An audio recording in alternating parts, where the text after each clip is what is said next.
What's up, y'all? It's Chris here to give my UFC The Ultimate Fighter season, what are we, 10? Heavyweights finale predictions going down this Saturday. Hold on, let me stop this song for 1 second real quick.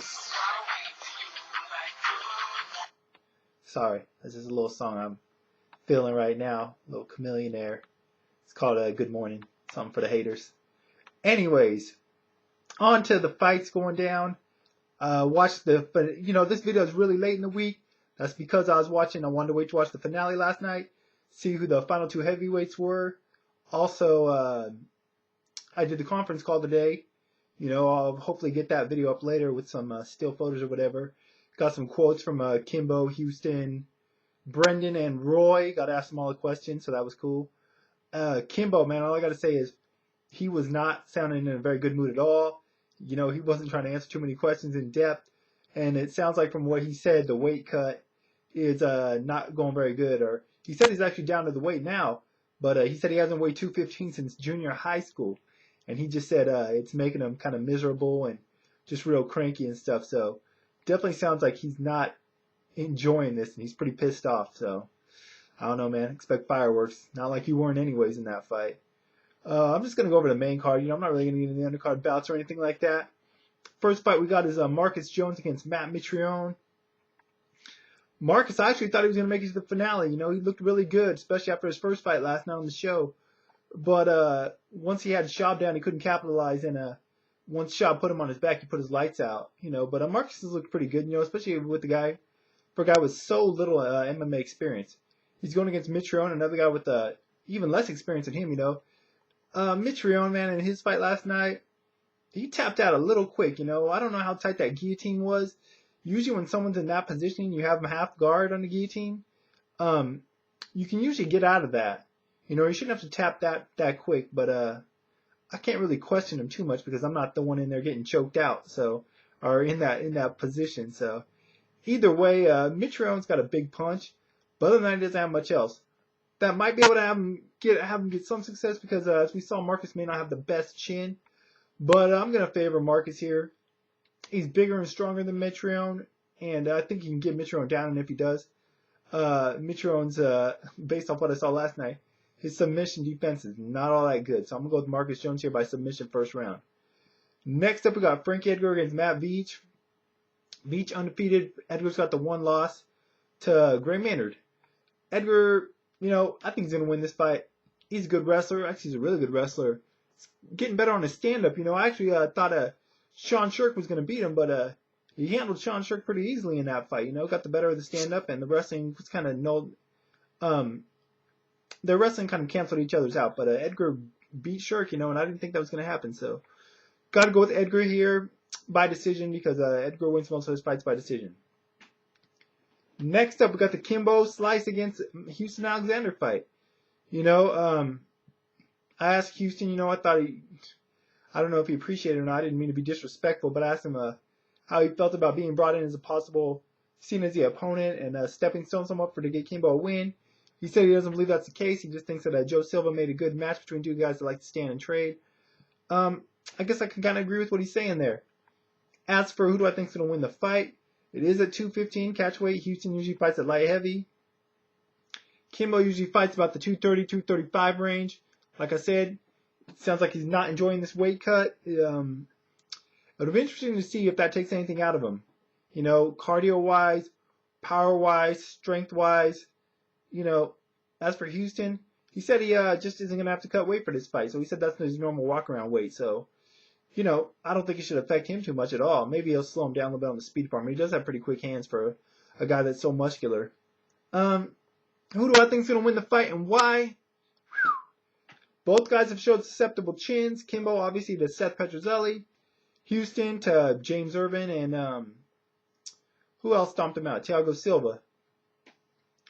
But he got finished on the ground on those fights, although Irvin hurt him standing with that Superman punch. Both guys have susceptible chins. Both guys have a lot of power. Kimbo's been training with the American Top Team. That should be beneficial to him. If either of these guys can put the other on their back, they should have a huge advantage.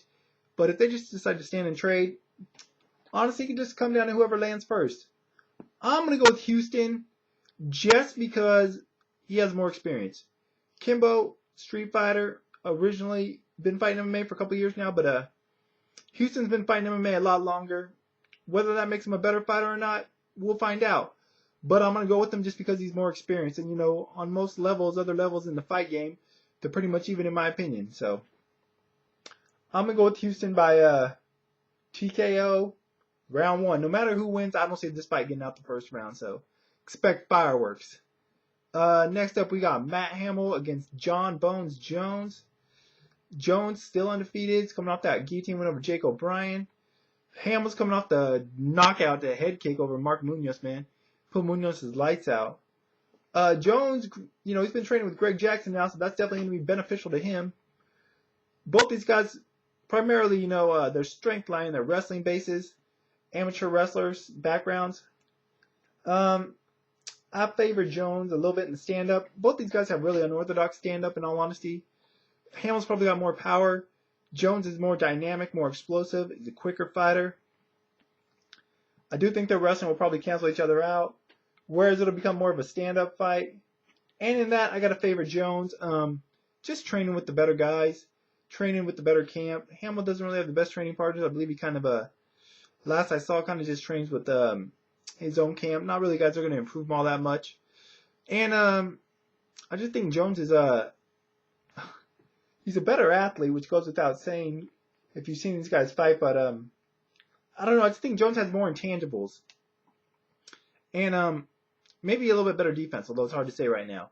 But Jones has got some crazy throws in there, got some wild stand-up, and I see him winning this fight. Hammil was stopped by Rich Franklin. I don't know if Jones will stop him. I'm going to say no. I think this fight's going to go to a decision. Should be a pretty competitive fight. I don't think it's going to be one-sided by any means. Matt Hammil can get the win if he can impose his strength advantage, which he might have. But I'm going to go with Jones by decision. Main event, Roy Nelson against Brendan Schaub for the Ultimate Fighter crown, I guess you would call it, the title. Haven't saw much of Schaub aside from on the show. He looked good on there. He's got a good stand-up, former NFL player. He's got some good natural athletic ability. Roy, Big Country Nelson. He's been in there with some good fighters already. Ben Rothwell, Andrei Arlovsky.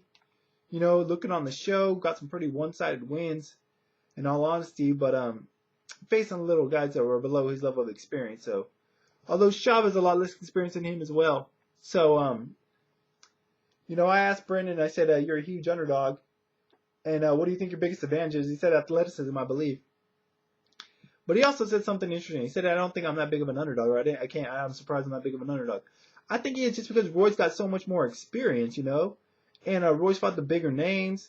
Roy's got a good background in wrestling, in submission wrestling.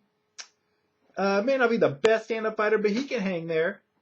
I definitely think Brendan will be the better there, but I think Roy can handle it on the feet for as long as it goes.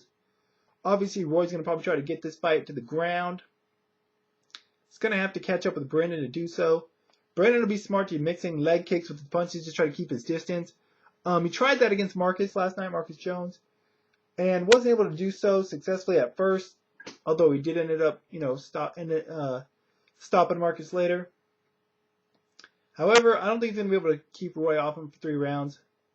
I think eventually Roy's going to corral him, get him on the ground, and capitalize where Marcus Jones wasn't able to. I don't know how good Brendan's ground game is. He also trained with Greg Jackson's, but Roy's just got so much more experience, in general, just other than, big fights. So I'm going to go with Roy Nelson to win this fight and win the Ultimate Fighter Season 10 heavyweight crown. Roy Nelson by submission. I'll say late second, maybe third round. Should be a pretty good night of fights. Aside from commercials, the fight nights are usually pretty entertaining, so look forward to that. Might be back on Sunday, depends on how it goes, to give my afterthoughts. But until then, keep an eye out for the video with the conference call quotes. Check out the website, thewomenbloodfightshow.com. Check out the radio show. It's gonna have Josh Punk Thompson on later today, I believe. Check out my Twitter if you're interested. I'll put links for all this stuff in the information part. And I'm out. Until next time, later.